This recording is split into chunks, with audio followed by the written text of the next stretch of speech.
Listen, guys, I need you to know that the type of wood this ark is made of is gopher wood. Repeat it with me, gopher wood. And I covered it outside and inside with what? With pitch.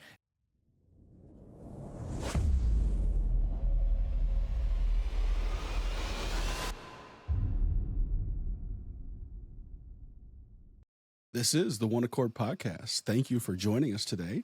I think we have a very interesting conversation ahead of you. I'm Greg. This is Joe, and here's Eric. Well, not so much. Eric's not really with us today. We might ask him to weigh in anyway, as his contribution today, not being here, will be roughly equal to what he normally contributes. But today, I'm in charge today. I've taken over the control seat. Joe is in for a wild ride with me at the helm. But the conversation we want to talk about today is actually a perspective that Joe has shared with me before, that he's had.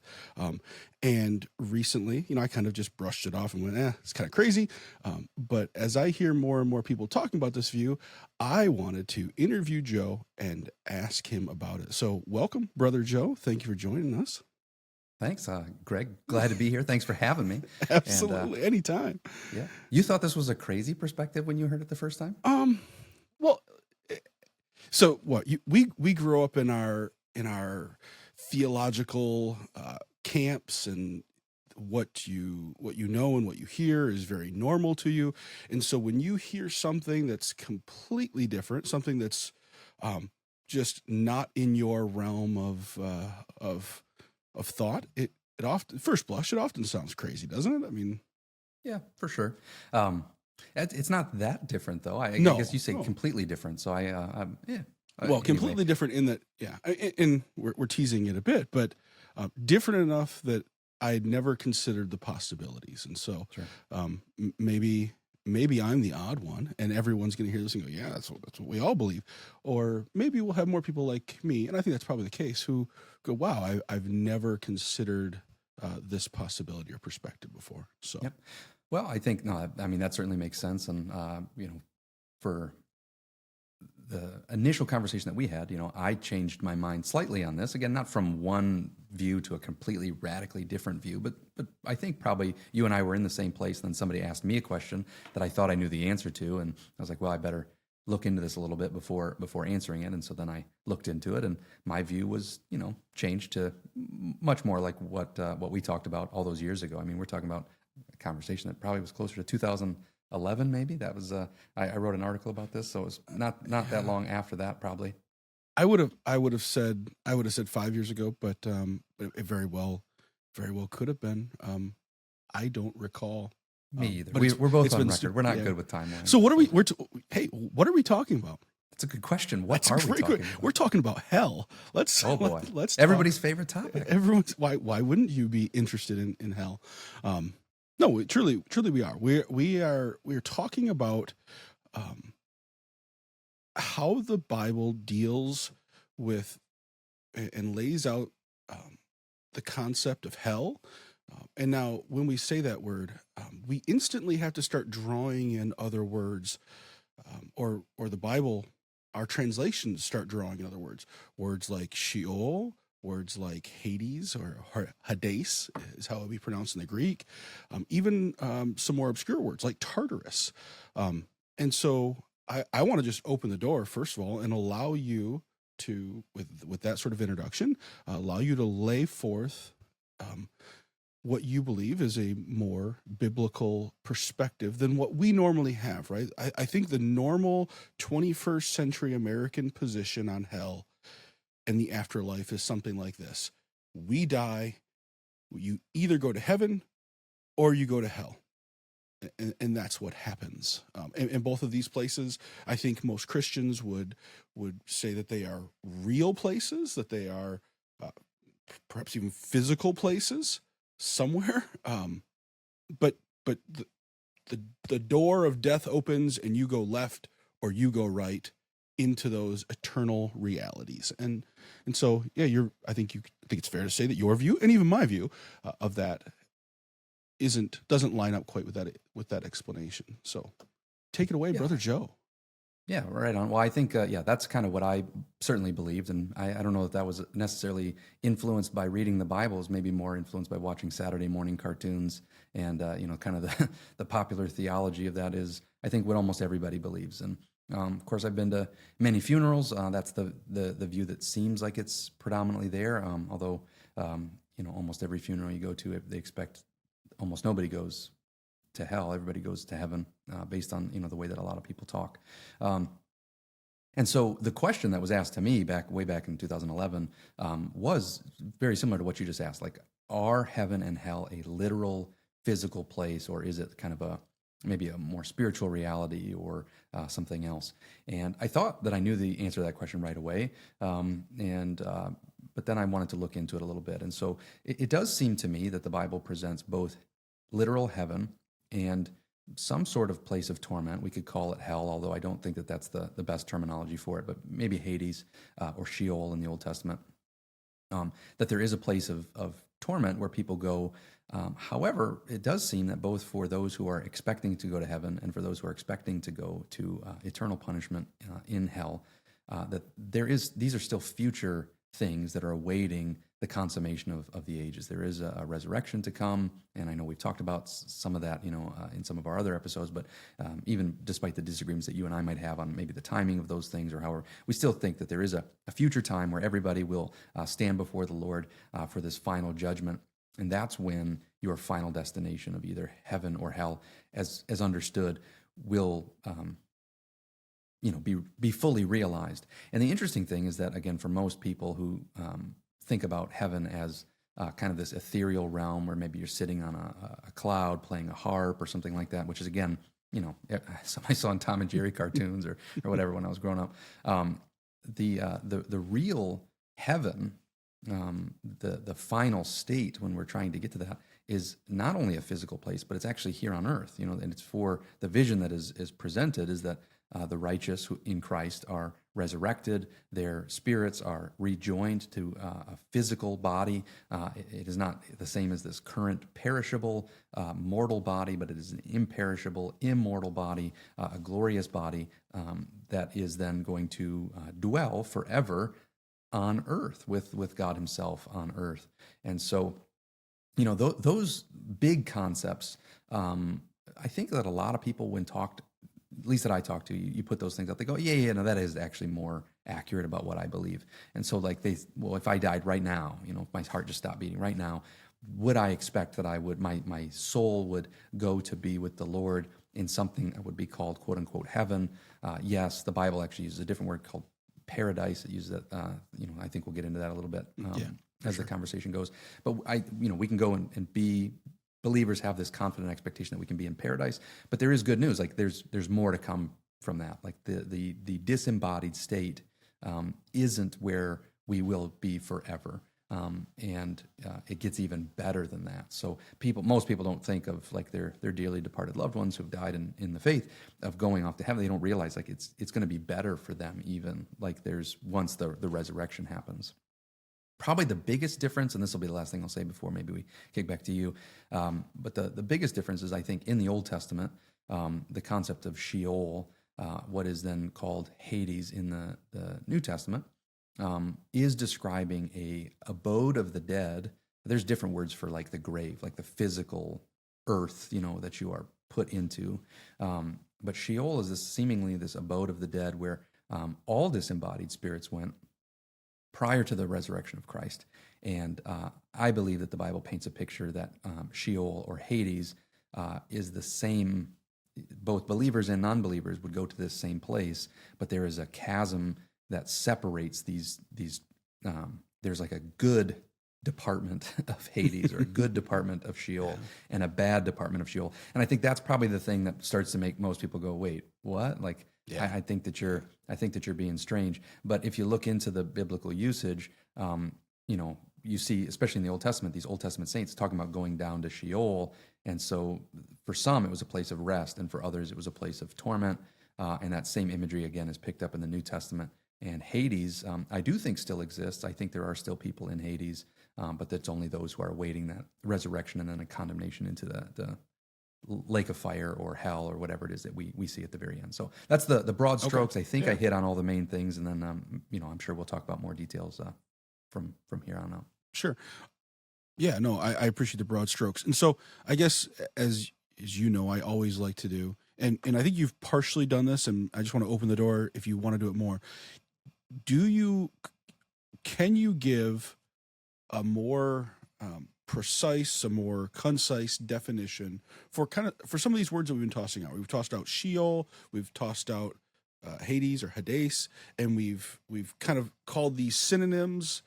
And I think we have reason to. Acts 2:27, Luke quotes the Old Testament, and he replaces the word Sheol that's used in the Old Testament with the word Hades. And so, and if there's more proof for that, I'd be interested to see where we get that proof from.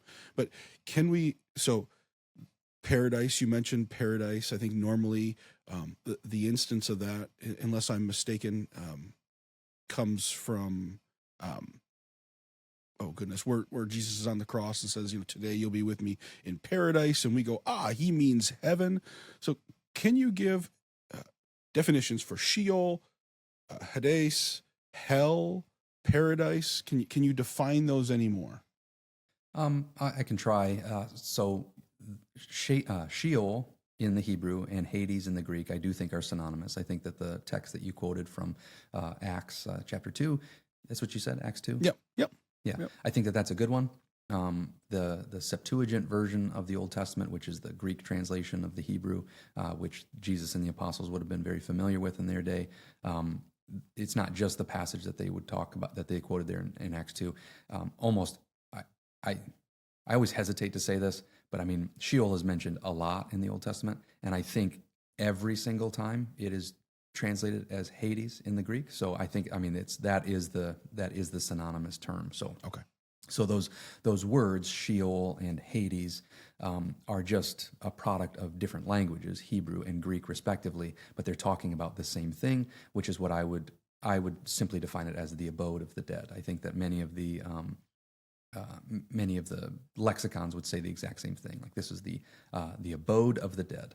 And so what about those who argue that hell is the same thing? Well, certainly, like the King James, I think, and maybe the New King James as well, certainly translates Sheol and Hades as hell often. Maybe not always, but certainly often.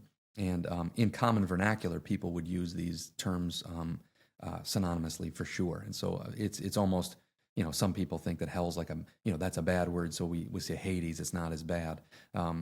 But that's not, I don't think that that's accurate, but I do think that's a popular view. And the reason that I think the text that actually made me give that up is in the book of Revelation, when death and Hades give up the dead that is in them, and then after the judgment, those, of course, people are thrown into the lake of fire, but then death and Hades themselves are actually thrown into the lake of fire. So after the final resurrection, after the final judgment, there is no longer a need for the abode of the dead, this place that is called Hades or Sheol, again, in the Old Testament, because there is no more death and there is no more need for an abode of the dead. And so there are those who then would go to probably what the New Testament calls Gehenna. Jesus talks about Gehenna. And so I don't think that there is overlap in the biblical usage or interchangeable usage in the New Testament between Hades and Gehenna. I think those are speaking of different realities. Jesus is the one who talks about Gehenna mostly. The lake of fire, is the Revelation imagery. I think these are talking about the same place. And that speaks of that final destruction, destruction of soul in hell. Hades is a place of torment. It's not a good, it's not a restful place for those who will end up in hell. And likewise, though, I think Sheol and Hades, those are overlapping and interchangeable. And there were at least a time when both righteous and unrighteous people dwelt there.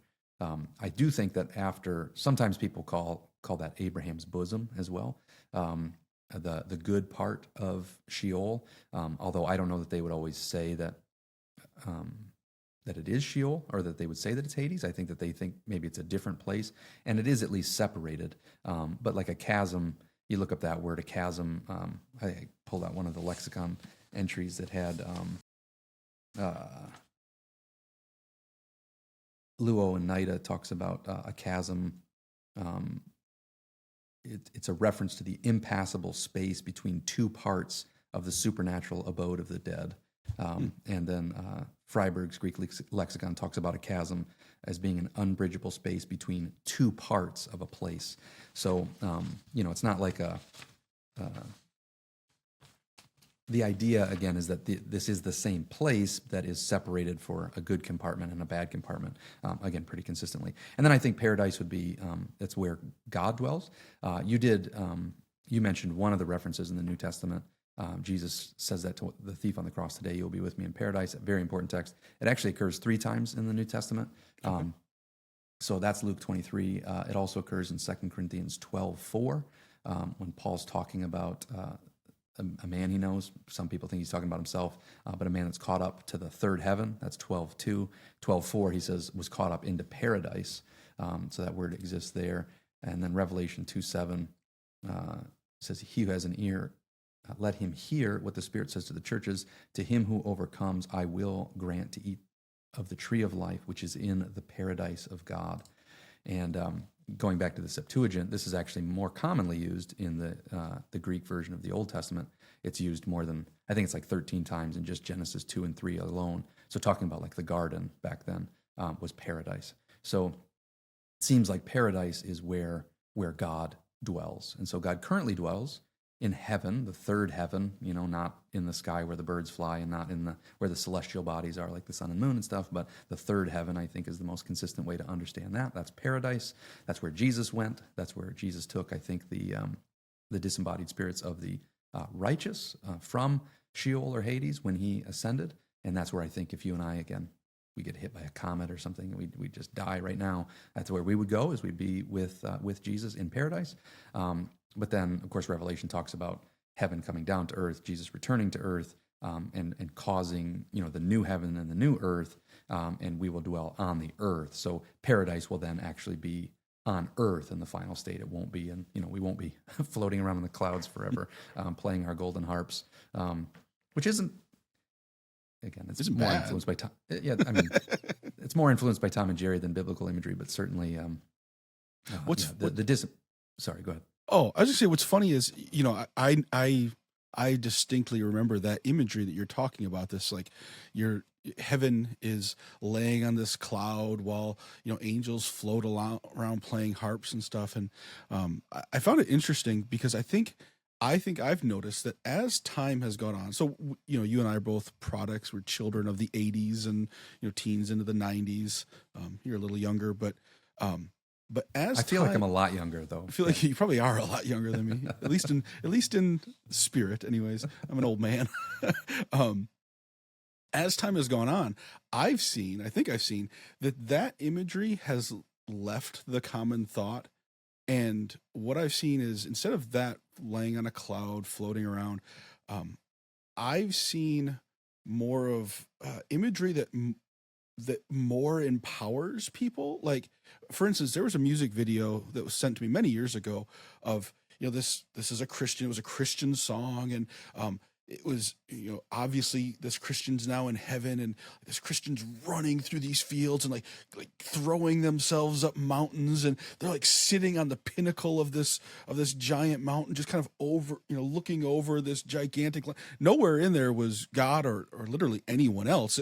This person was in heaven, and it was their own kingdom to rule over. And so I think we've, at least in my observation, we've left some of that floating on a cloud, and more, I'm kind of the God of heaven now.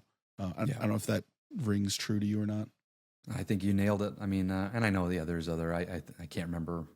I think it was maybe like a Robin Williams movie or something where he was in heaven. Is that everything that you're describing, I think, was in that movie. I can't remember what the name of it was, and I don't recommend it to anybody, but that idea that, we have our own version of heaven. And so, if someone loved golf, he's just playing 18 or a tight 36 every day. Just, yeah. To sounds me, like Gehenna to me. But that has, I don't know. I don't watch Saturday morning cartoons anymore, so I don't know if that's still the popular imagery that's on there. But I do think probably the majority of people that I talk to, they do seem to think that, heaven is their, almost like, what if I was God, what would I create the perfect world to be like? And, who would I want to be there? Would I want my pets to be there? Would I want, what kind of activities or imagery would I like? And I preached a pretty unpopular message many years ago. I've preached a lot of really unpopular messages over time. But mine are all unpopular too, but for very different reasons. But the idea, of what really makes heaven is the thing that you notice that is conspicuously absent from any of these things. God is there, and we'll get to behold his face, and we'll get to worship him forever and ever. And so what people need to understand is, like, people who love this world and love the things of this world, and who want heaven to be just an exaggerated, better version of this world, are going to be sorely disappointed. In fact, they don't really want the heaven that is described. The heaven that is described is a place where we get to behold God's face. We'll be his people. He will be our God, and we'll dwell with him forever and ever. And so, for people who, you want to go run through a field all by yourself, or be able to jump a mile in the air, or taste the color purple or something, whatever people say, right? These strange ideas that they have, that's not really what it's like. But do you like attending church? Do you like being with the redeemed? Do you like lifting your voice and singing praise to God? Like, that's the kind of stuff that we're going to do forever. And if you like to do that, well, praise God. We'll get to do that forever and ever, and it'll be truly awesome, truly glorious. But you read. I preached another unpopular message from the book of Revelation, and I went through, and I wasn't trying to be controversial. I was just kind of showing every time I had heard like a similar version of this. It really impacted me, and so I wanted to do my own version. And so every time you kind of like see this vision of heaven, people are praising God. And so I went through and I like read all these, I kind of would skip chapters and I'd skip all the stuff that's happening on earth and just kept going, like, what are they doing in heaven? And here they are, worthy is the lambs, receive glory and honor, power, praise, blessing, both now and forever. Amen. And everybody's falling on their faces, worshiping God. And I was still in seminary at the time, and I would hand out, I still have it in my file. I handed out like sermon evaluations. And one of the evaluations that I got back was just too much scripture. I was like, did you learn anything? No, didn't learn anything. Too much scripture. It's like, all right, it's too much scripture. I'm like, you can't wait to get to heaven and praise this God forever. Just reading about it for 30 minutes made you want to get out of here. It was too much. So, so anyway, that popular version, and maybe that is the biggest difference, and I think you articulated it well. If you think heaven is just a version where you get to be God and make, do whatever you want, that's not what the Bible describes heaven as. And the Bible describes heaven as a place where we'll gather with all the redeemed from every tribe, tongue, nation, and people, and we'll praise God forever and ever while beholding his face, which is a truly glorious thing for those who know him. And it's been, it's the things of this world that we're trying to cling to a lot of times. There's not going to be a lot of that. Like, I don't think anybody will be playing golf in heaven. I don't think anybody will. Maybe they will be playing harps, in the praise band or something, but we're not going to be riding lions and what I don't maybe, but I really doubt it. We'll be excited to sing the praise of God until we can't do it anymore, which will never end because we can do it forever. Yeah. To be fair, I think both of those things, the sitting on the cloud and the throwing yourself up mountains, I think are indicative of the same thing. What we want heaven to be like, but I think it says something of the spirit of the age that 40 years ago now, what people wanted was just rest, and now what people want is power, and they perhaps it's not as different as it seems, but maybe it is. All right, well, so a few minutes ago, you laid out for us some better definitions, and in doing so, you touched on a number of things that I want to back up and ask questions about. So if you don't mind, we'll do that. And I'm trying to think where the best place would be to start as I was thinking of questions.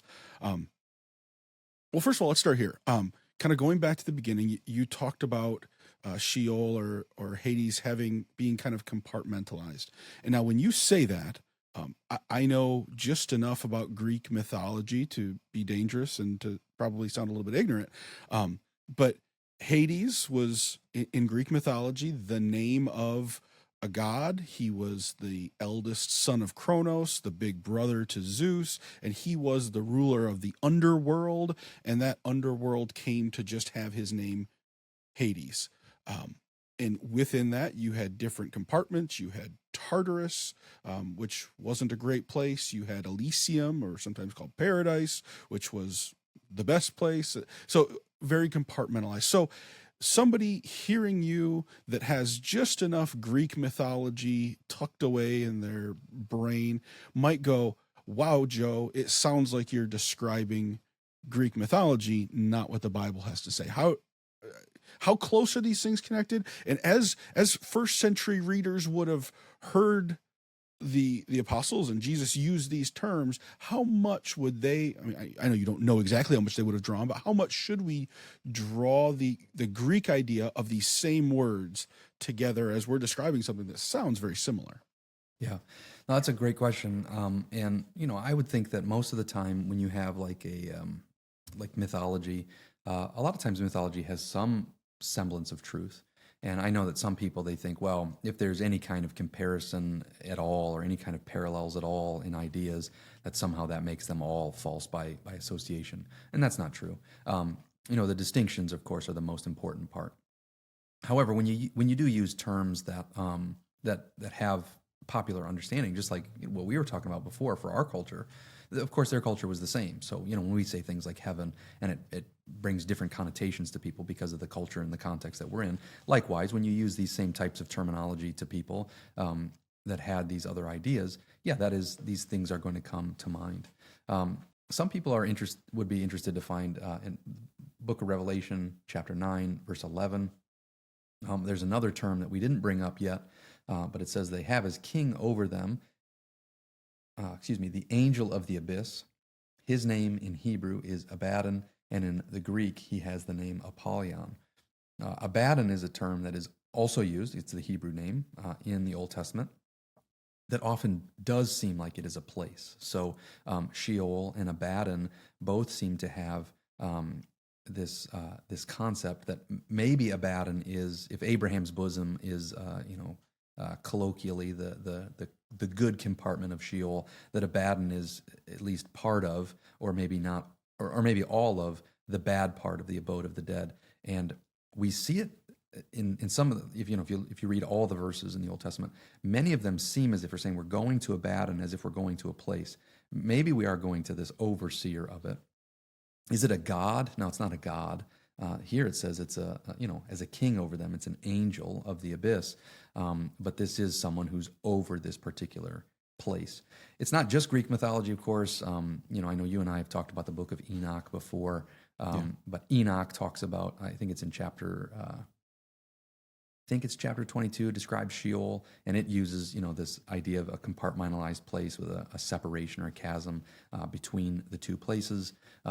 And I think it's in chapter 20 when it's kind of describing some of the roles of some of the angels. There's an angel that's over Tartarus, for example. I think it's Uriel is over Tartarus, which is another term that we used. And so, there definitely are some parallels. I'm not talking about Greek mythology. I don't think that the biblical authors were simply borrowing Greek mythology or had their own version of it. My understanding of how these things work is that a lot of mythologies and the similarities that people have with origin stories or with views of afterlife and stuff is that there is a true source material, and of course these other things become corrupted. So I don't think we should throw out all of them, and I don't think that they're all simply like an evolutionary mechanism of something that people like to deal with death or whatever. Like I think that it's because we were created by God, and of course I believe that the true version of that is found in the scriptures, Hebrew and Hebrew Old Testament, the Greek New Testament, inspired by God. Of course, other people disagree with me, but that's my, you're asking me, so that's my position. So anytime I hear of like Greek mythology that has some sort of other views, I'm never bothered by the parallels. I don't know much about Elysium. Maybe you can fill me in. To my understanding, Elysium is this much more ethereal type of realm, and I think the Bible really. Maybe paradise and Elysium would be similar, but I don't think that anybody would seek to leave Elysium whereas the paradise of God is eventually going to come back to earth. And so that's very different than I think almost any idea of release from this world and kind of going to this heavenly place. Although certainly the new heaven will be much more like the first creation before the fall. So it will be definitely different qualitatively, but it'll be more like earth than most versions of heaven or most spiritual versions of an afterlife. So I don't know if I lost your initial question in there, and if I did, No, I don't I think feel like so. I'm rambling. No, I don't think so. Yeah, as far as what I could fill in on Elysium, again, my knowledge on Greek mythology isn't well versed really at all, but it's my understanding, and if I'm wrong, correct me in the comments.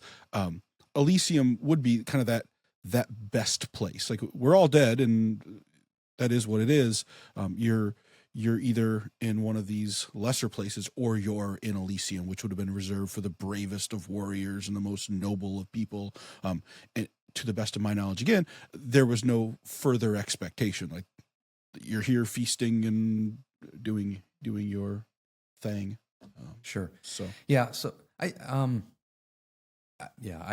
guess I will look forward to the commenters correcting us on our Greek mythology stuff. I know like with Dante's Inferno, I think had like 7 levels of hell. Some people take that passage in Corinthians about going up to the third heaven as maybe being the 7 levels of heaven or something like that. I don't think that those are biblical ideas. Maybe people who were originally hearing these things would have had those views. Another term that you briefly mentioned and I haven't talked about was, or maybe I did. Tartarus, this other kind of touched on it. We haven't really defined that or seen how it's used yet. That one definitely, especially in the which is part of Greek mythology too. Like, that's part of that Sure. greater realm.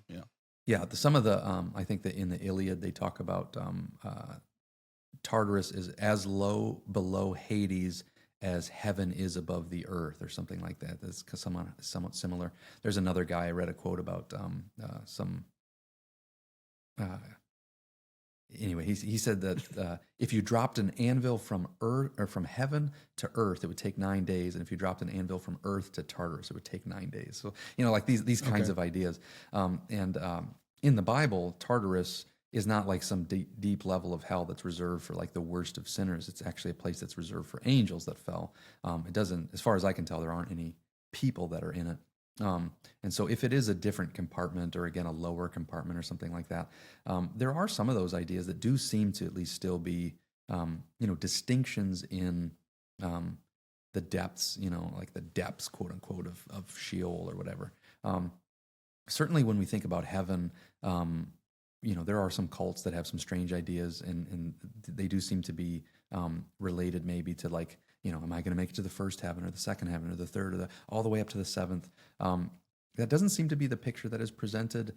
However, there are passages that suggest that for some people, heaven will be better than for others, and there are passages that do seem to suggest that judgment will be harsher or harder, that hell will be worse for some people than for others, and so. The best experience in hell is still going to be awful, and the worst experience in heaven is still going to be bliss and paradise. I think Norman Geisler talks about, he used some imagery that I liked. He said, heaven is a place where everyone's cup will overflow, but it is also a place where not everyone has the same size cup. And I thought that was kind of an interesting way of thinking about it. But I don't think it's as like levels or like, in this level of like, I don't know, Prometheus, like, he was in a particular level of hell where his torture was this type, and like you can end up in other places. Like, I don't think the Bible describes any of that stuff. And so if people, kind of bring all that in from Greek mythology or other types of mythologies, they're gonna get a really obscured view of what the Bible teaches. And in fact, in many ways, heaven is so much better than any of those things, and hell is so much worse than any of those things. Like all these attempts to make heaven as good as we can make it, or hell as bad as we can make it. The Bible seems to describe a place that is infinitely better for those who are redeemed and infinitely worse for those who are not than these other depictions that are, again, enhanced versions of natural realities. Yeah. Prometheus had it pretty bad, huh? Being strapped to a rock and having your liver eaten day after day after day. So that would not be ideal. I don't know if it's any worse than what you go through every day, but as I think about your comment about cups overflowing in heaven, I go, man, I'm gonna have a coffee cup, and you'll probably have like a super big gulp. I look forward to seeing your cup overflow. So Yeah, I appreciate that, Greg. The commentary with like George Whitefield and yeah.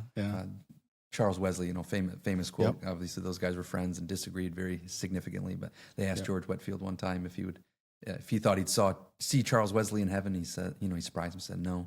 They go, "No, you don't think you'll see me in heaven?" He said, "No, Charles Wesley will be so close to the throne of God, I won't be able to see him from as far back as I am." Yeah. So I love that quote. I plan to see both you and Eric, and I'm going to be back behind you, like shooting spit wads at you. So just you're being so humble, Greg. Maybe one of those thrones for the elders is reserved for you. We'll get to have you seated right up there. I'm sure that's not true. Thing. I'm sure that's not true. Okay, so in this kind of this next question is going to kind of wrap into some of what we said and some of the things we touched on. Okay, so first century Greeks would have had these understandings of Tartarus, or they would have had some reference point.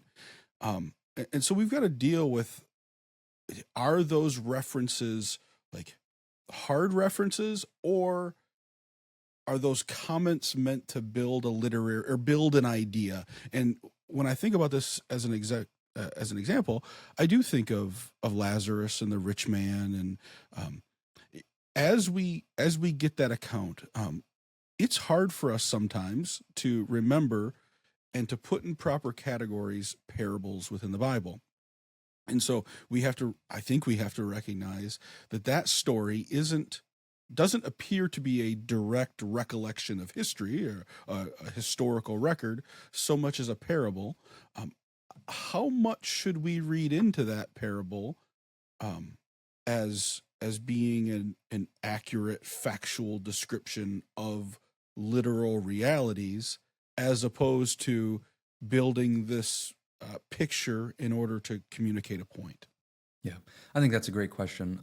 So I wouldn't attempt to build my entire theology on the afterlife on a parable, because I think that can be very dangerous. I don't think that parables are allegory, so that we're not. I think people get themselves into trouble when they begin trying to overly analyze a parable. I think a parable is attempting to make most of the time a singular point, and the singular point that I think that is being made, particularly in that parable that you're mentioning with the rich man and Lazarus, is that if people won't believe the testimony of the scriptures, they won't even believe, even if someone's raised from the dead. And Jesus is actually prophetically telling a group that claims to believe Moses but doesn't believe him that they won't be persuaded even after he's resurrected from the dead. I think that's the main thrust of that. However, the power of parables is that they are, as a teaching instrument, is that they are often grounded in some sort of reality that we can take for granted. Like a lot of the parables use either agrarian imagery or something like that, and so I can't think of a single parable where anybody would use something that is untrue, science fiction, or yeah, like imagine a man is flying in his spaceship and he is he's growing some type of food that doesn't exist. Like that's so beyond the realm of what parables are. And so if Jesus is choosing to use that imagery, I think he's choosing to use something that is at least rooted in some sort of reality, just as much as he is when he's talking about reaping what you sow, or that the kingdom of God is like leaven, which permeates through the whole lump of dough, or something like that. He's applying some principle, and he's using a reality that of course was understood. And I mean, others might say, well, okay, he's just condescending to the incorrect views of the day. I don't think that Jesus would use error in that way. I mean, he corrected so many other things. Why would he just say, well, you guys can't handle an accurate view of the afterlife? You can't handle the truth. That's right. Yeah, that's not Jesus. That's Jack Nicholson. So it was good. Yeah, it was all right. See, we are showing that we're kids of the 80s and 90s. We really are. Yeah. But so that's, I guess, my best answer is I wouldn't build my entire theology of the afterlife based on a parable. Fortunately, we have much more information to go on, but I think he was rooting that in reality, just like he would be rooting an agrarian image or some other type of image in actual factual. Like I don't know that the rich man and Lazarus are real people, but I think he's talking about a reality that real people fitting these types of things that does happen. The people who are poor in this world and despised in this world can go and have rest and comfort in the next life. And often those who have all their comforts here, they'll be in torment in the next life. These are biblical images that there are more didactic passages that I would point to build my primary case from. But I do think that parable is describing an accurate reality. Okay. Okay. So my next, maybe it's a point, maybe it's a question. We'll see where it goes. We've touched on this a few times, but in the book of Revelation, we have 4 instances of the word Hades. I prefer Hades, but we're not speaking Greek. First, in Revelation 1:18, Christ has the keys to death and Hades. And my point here is death and Hades, every instance of Hades, you're going to see paired with death. They're always together. Second one, Revelation 6:8, death was seated on the ashen or the pale horse, and Hades was following after. So again, death and Hades moving together, going together. Third, Revelation 20:13, death and Hades gave up the dead that were in them, and those dead being given up for judgment. And then finally, Revelation 20:14, death and Hades were thrown into the lake of fire. I guess, and again, at first, I guess it's an observation, and maybe we have more to say about it. But what are your, how does the fact that death and Hades always seem to be going together here, how does that impact your view, or any further thoughts on that? Yeah, I don't know that it necessarily impacts it in any way. At least maybe I wouldn't put it that way. But conceptually, I don't think it's a hard thing to understand why these things are together. You would have no Hades without death, and death is for almost everybody. There are very few exceptions. The earth opened up and swallowed Korah in his rebellion, and like his whole household. They went down alive into Sheol.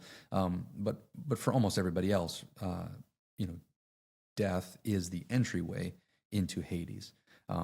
There's some other imagery that, like King Hezekiah was sick, God delivered him and gave him extra life.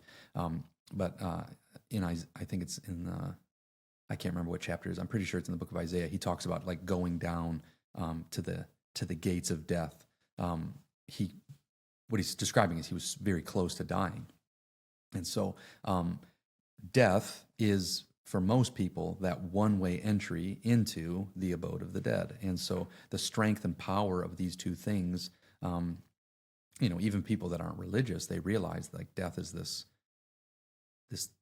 seemingly inconquerable foe, and so then in the book of Revelation, when we see that Jesus holds the keys to death and Hades, he's the one who's able to release people from this terrible curse. Every religion, in some regard, every even religious type of philosophy, is trying to provide some sort of answer for these problems. And so then Jesus presents himself as the one who has the keys to these things. He has authority over them. He's able to release people from them. What's the proof that God gave to all men everywhere that we must repent and believe in Jesus? It's the resurrection from the dead. Jesus, he said, I'm going to conquer death. I'm going to lay down my life, and then I have the authority to take it back up again.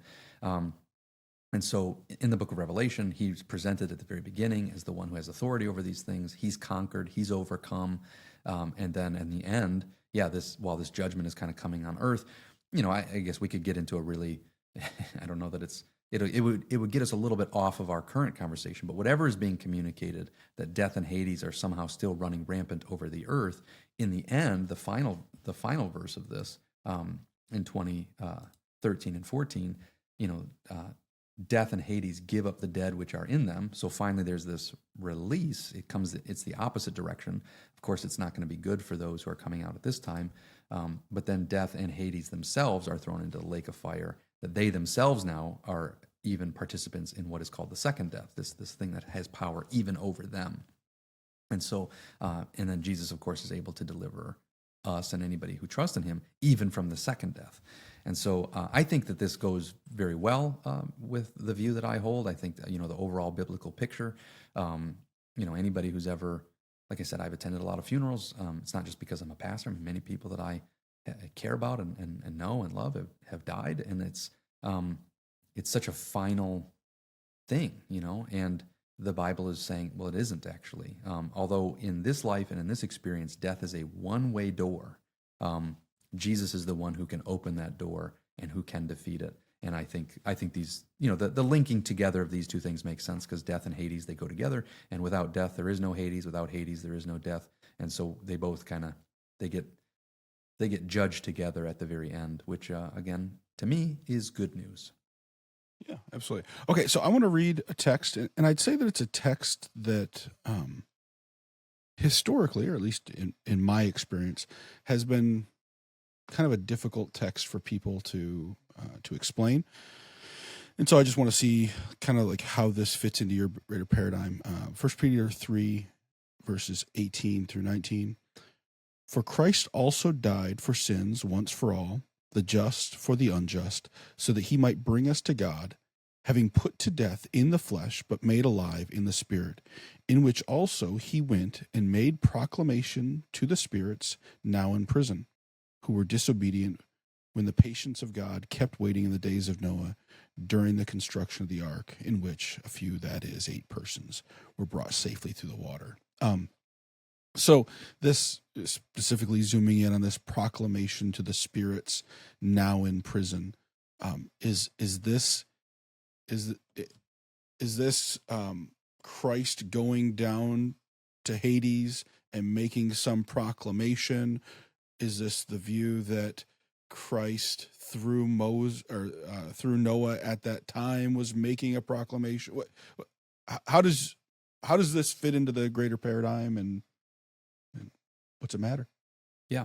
Well, I think that you at least outlined the two major views that are there. If anybody has everybody, if they're watching this show, has access to the internet, they can access the Net Bible, NET Bible, online, and their note basically outlines those same two possibilities. That's the major two possibilities. I think that both of those views would fit perfectly in with everything we've described so far. Like, I don't think if you were in one camp or the other that would make it so that you agree with this or not. I do think that probably, based on the conversation here, most people would think that I would maybe advocate for that first view, that this is describing Christ's descent to, like some versions of the Nicene Creed says that Christ descended into hell. And that this is, after he died on the cross, that he went to hell and either announced this victory. Some would interpret this as the Ephesians chapter 4, that when he ascended, he led this host of captives, but that he was, bringing these disembodied spirits from Abraham's bosom, or from the good compartment of Hades or Sheol. And if that's the view that people take, I have no problem with that. I probably would agree maybe with the Ephesians 4 part of that. But do I think that this is describing Jesus going down and preaching to those in prison? I don't. I definitely hold more to the New American Standard adds now in prison. Yeah. That's an addition.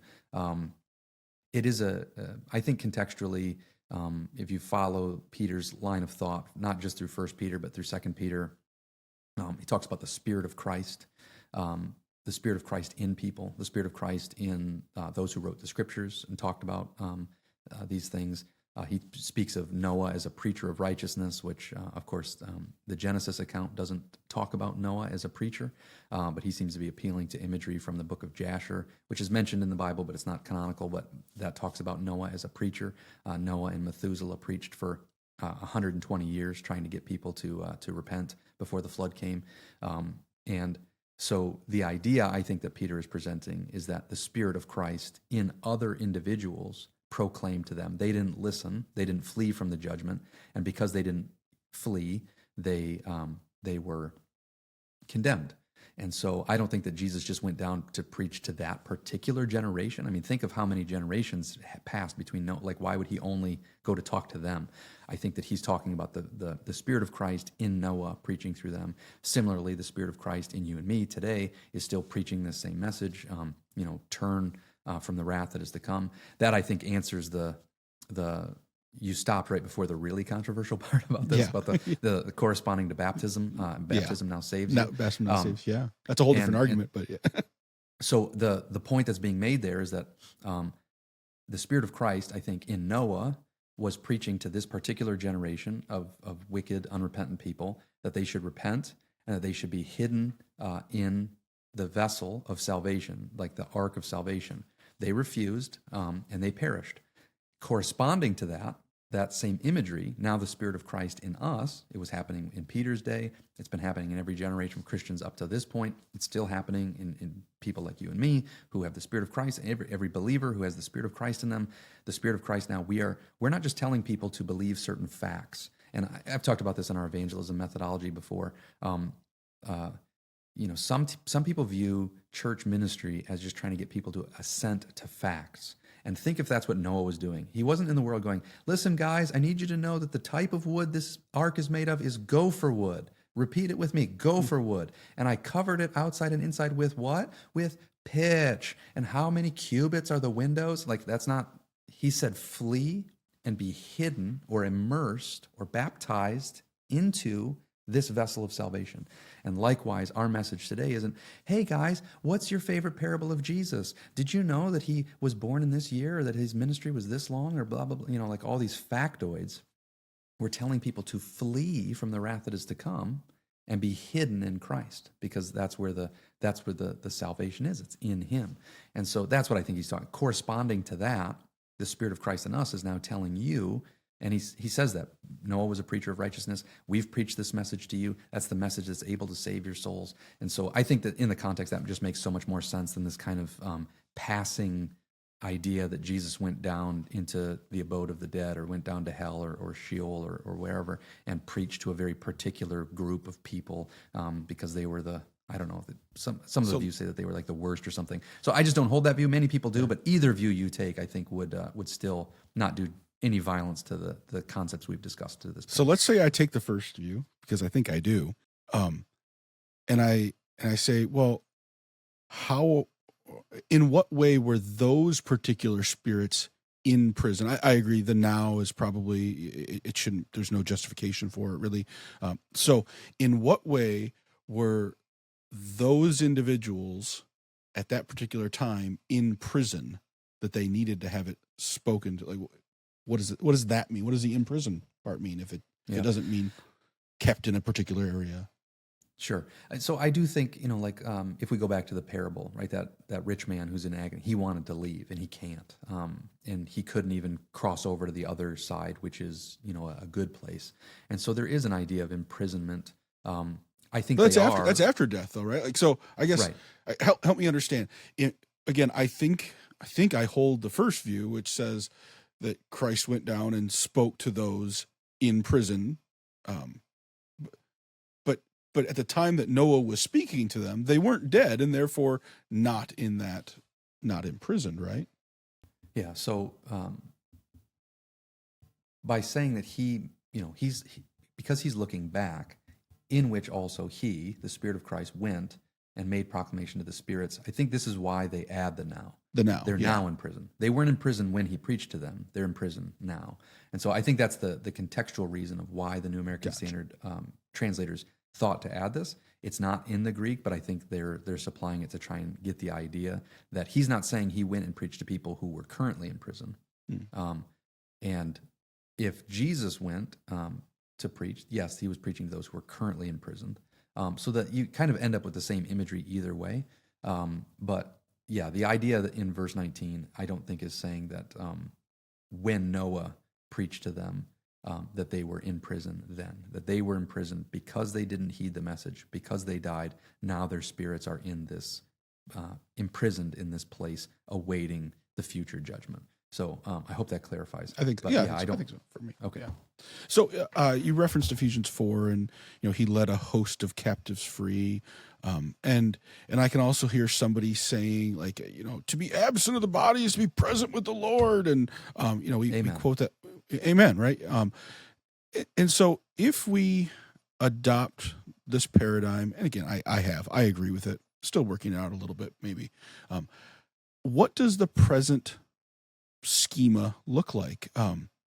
Is it the same as it always was? Is there this Hades where one section is populated with unrighteous people and one section populated with righteous people, and we're both awaiting resurrection from the dead to go and to a final judgment? Is that the reality for the unrighteous, but the righteous are now in heaven? How should we understand the present schema of what this looks like? Yeah, I think that's a great question. And so the way I understand it is that, yes, Hades or Sheol is still a place, but I don't think that that's where the righteous go now. I do think that Ephesians 4 probably is talking about, there's some other controversial stuff about the descending and ascending. I think it's not Christ descending from earth down to the netherworld, but it's talking about him descending from heaven to earth, and then from earth back to heaven. And when he ascended to heaven, I do think that he probably emptied out the righteous, the righteous compartment of Sheol, but I don't think he did away with Sheol. And so the book of Revelation is probably the place that I would get my most direct information from, and maybe that's a fool's errand. I know that, as you and I have talked about, the hermeneutical issues that come from, how we approach the book of Revelation is, of course, controversial for some. But to me, that presents a pretty clear idea that Hades still exists, that Hades still has dead in it. I don't think that for some reason that stopped after the resurrection and ascension of Christ. I think that Hades has always been populated with the disembodied spirits of the unrighteous, and I think that continues to happen until the very end. However, I do think something significant shifted at the resurrection of Christ, that now, to go and be in quote unquote Abraham's bosom, or the righteous compartment of Sheol, was still a place of rest. I do think that Revelation presents a view that there are saints dwelling with God in heaven, but again, disembodied spirits, and so there is a desire that you see. There's of course worship of the Lord that's happening, but there's also a desire for God to bring about that final judgment, and so it's not as like the spirits of the martyrs under the altar, for example, crying out, how long, O Lord, until you avenge our blood? There is still some, I don't know, a desire for God to, that's not fully, they're not fully at peace yet. Like they are still awaiting something else. And so is it good for us? Paul made it very clear in his epistles, when he was wrestling about whether he wanted to continue on in ministry or whether he wanted to go and be present with the Lord. It is better to be present with the Lord than to be in this version of life, right? And so heaven in that regard is better. It's better for us. To be absent from the body is to be present with the Lord. What I would just urge people to understand is that it is better to be actually in our imperishable body and present with the Lord. And that is a future reality, even for the saints that have gone before us. So, there is an even better reality than the current view of heaven. And I think most people, they kind of stop. They think, go to a funeral and this dearly beloved brother or sister in Christ has gone to be in heaven. They've gone to that better place. They've gone to the best place. The Bible does not, the biblical view is not that is the best place. It's better than this place, but a better place is still coming. The paradise of God will be on earth, and that will be where the redeemed are actually not disembodied, floating about spirits, but actually in our resurrection bodies. That's the end goal that God has. That's what he views as best, and that's what he is going to.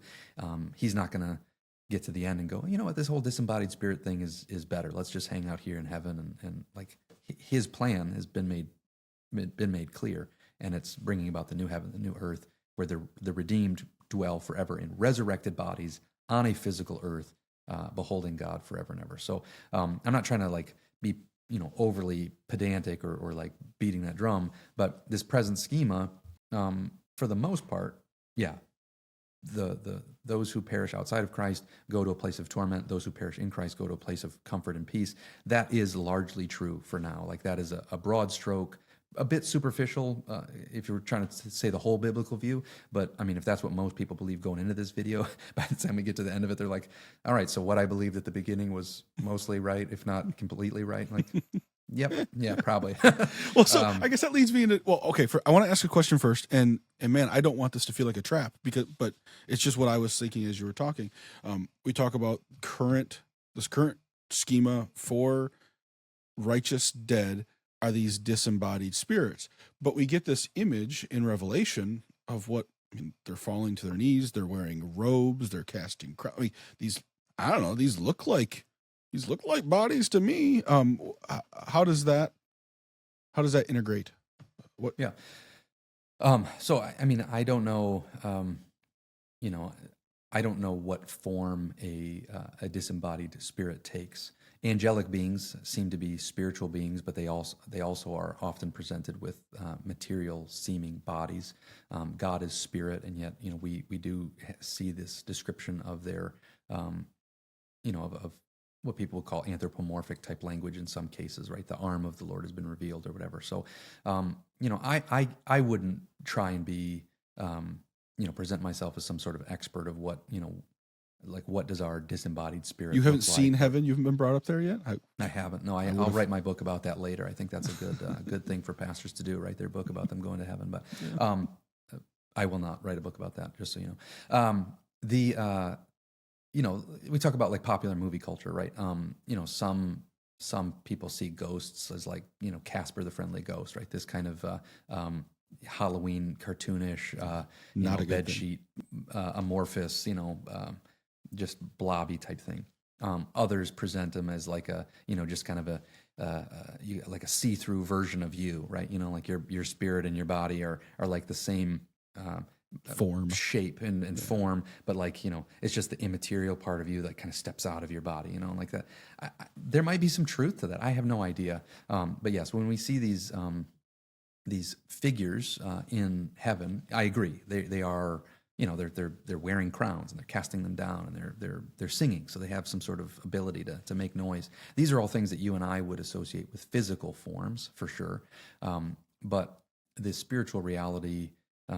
What does our soul look like? I don't have an answer to that. If we say, well, the Bible's telling us our spiritual bodies look like our physical bodies, or at least some sort of form to it, I don't know. I don't know if that causes me any problem, but I would agree with you. I wouldn't go so far as to say, well, because I see these spirits in heaven falling to their knees, that means that they are somehow physical.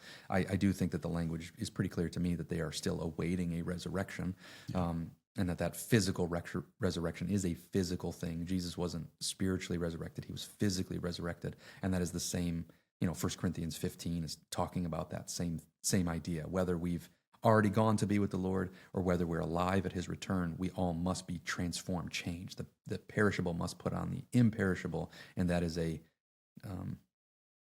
glorified physical form of our body, which is like Christ's resurrected body, physical in form, but no longer tainted by this the stain of sin and death. Very good. Okay, so yeah, a few minutes ago you said that maybe somebody listening to this at the end of the conversation went, well, it's not all that far off. It's different by degree, not by kind.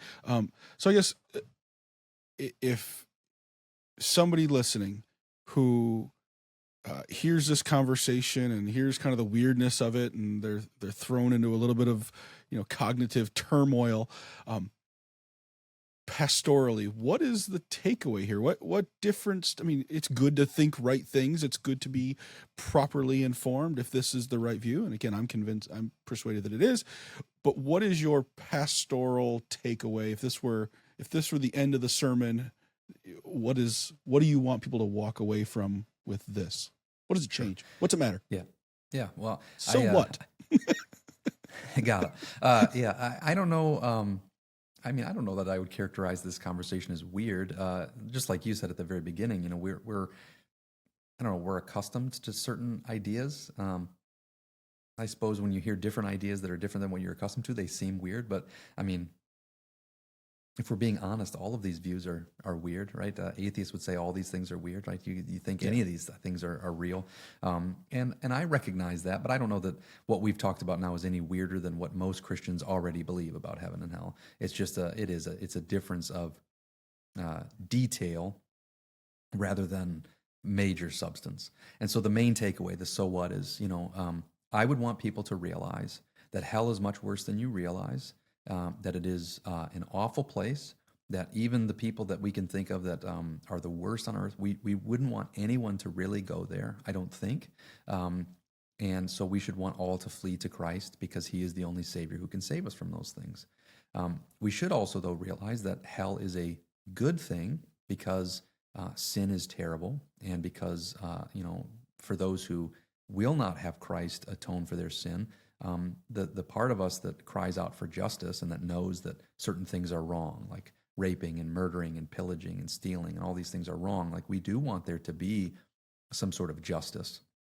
And so, people who have seemingly gotten away with things in this life, there is an element that it brings about some fairness isn't the right word, but justice. There will be justice. And likewise, to realize that whatever you can think of in heaven, colors that you've never seen before, and mountains that you can run on, like none of that is anywhere close to as good as being able to dwell with our God forever. And so, for a Christian in particular, I would want them to really examine, like, when you think about heaven, what do you think about? And if your version of heaven has more golf and less God, I would urge you to really think about what that exposes about your heart, what that exposes about your motivations. And I don't say that to be judgmental to you. I just, your affections are exposed by that. And the Bible tells us this stuff all the time. It tells us this stuff all the time. And if you think that heaven will just be an exaggerated, version of this world, where all the things that you like, all the worldly things that you like, you'll be able to do without having to like work or suffer. That's not really the picture that's presented. Whereas, the biblical picture for most people, the real biblical picture, even people that go to church, it's interesting. A lot of people, they're like, that's it? That doesn't sound that good. And I think the reason for that is because maybe we don't really understand God. The theology of heaven and hell points us to say, how deep is your theology of God in particular, like theology proper? Like, what do you really think about him? Do you view him as more beautiful, as more worthy, as more glorious, as the all-encompassing object of your affections? And if you don't, then yes, this version of heaven isn't exciting. But you look at those who are in the book of Revelation, for example, who are beholding the face of God, man, they seem excited. And I was just talking about this with my wife. We were on a walk yesterday, and we're talking about, I don't know, do you ever listen to like audio Bibles? Like there's some like audio Bibles that have like, you don't do that? No. I've started doing that a little bit more recently. I had stopped a long time ago, and I had like a dramatized one where, like they kind of have like different voices, and like when you're like, reading about David and the mighty men or something, there's like clinking of like, sword fighting in the background and stuff like that. And I had this one for a long time, and I stopped listening to it when I was going through the book of Revelation. And in chapter 4, it's describing this you get this first peek of heaven, right as after the letters to the churches, heaven opens up and everybody's praising God and talks about like these loud cries, and it's it's like shaking the lintels of the doorposts of it, like it's just glorious. And how did they do it? They're like, holy, holy. It's like these old men like in a sleep, and I was like, this is so stupid. I got to turn this off. And it surprises me that you would.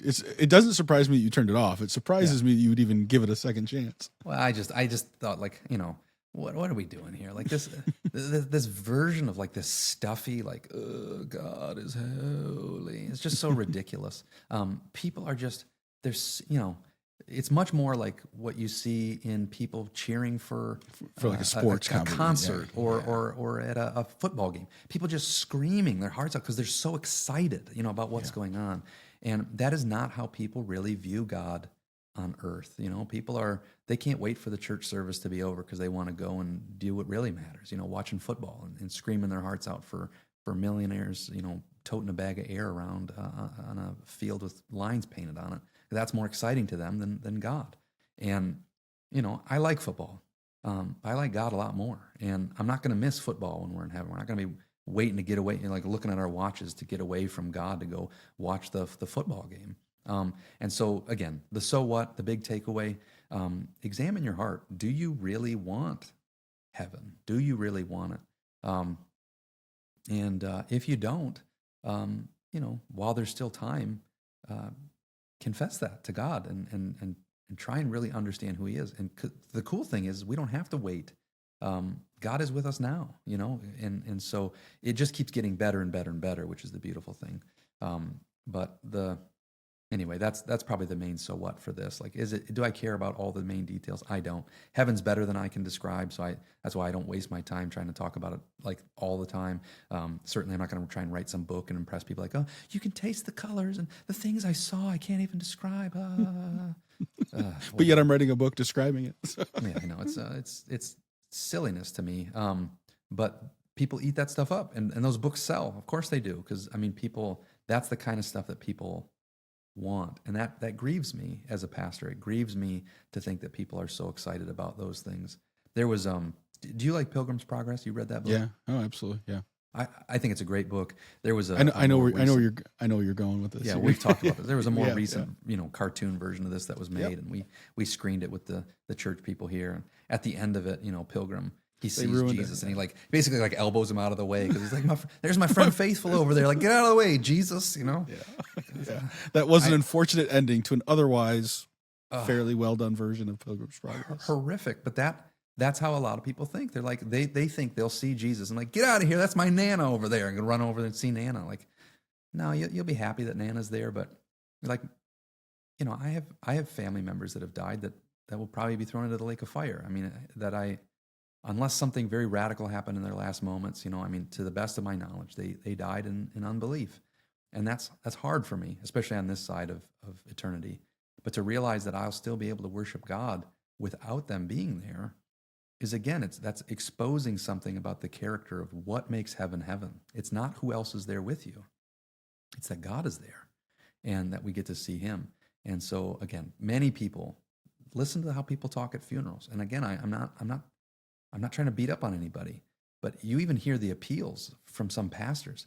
They're like, do you want to see this person again? Then, you should believe in Jesus, because Jesus is your ticket, not to you seeing God forever. It's your ticket for you seeing this person or this pet or this thing that you've lost.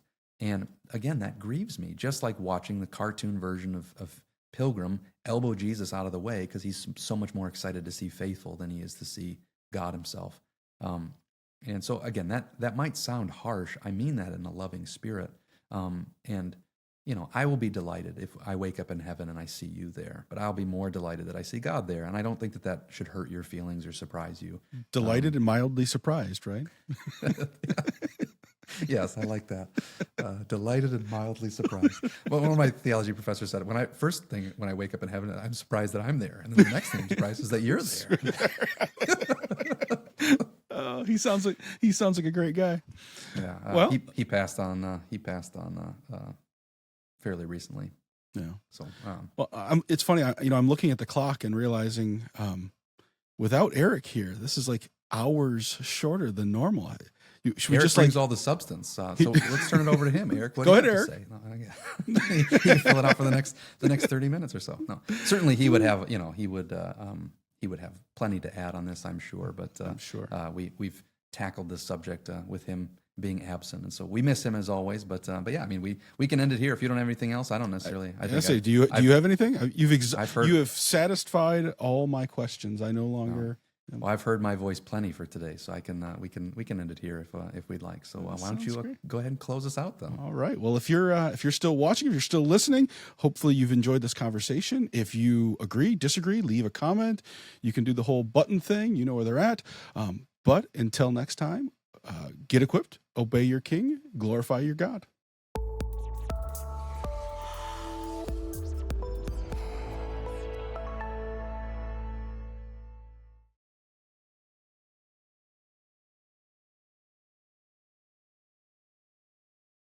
They asked George Whitefield one time if he thought he'd see Charles Wesley in heaven. He said, he surprised him, said, no. They go, no, you don't think you'll see me in heaven? He said, no, Charles Wesley will be so close to the throne of God, I won't be able to see him from as far back as I am. Yeah. So I love that quote. I plan to see both you and Eric, and I'm going to be back behind you, like shooting spit wads at you. So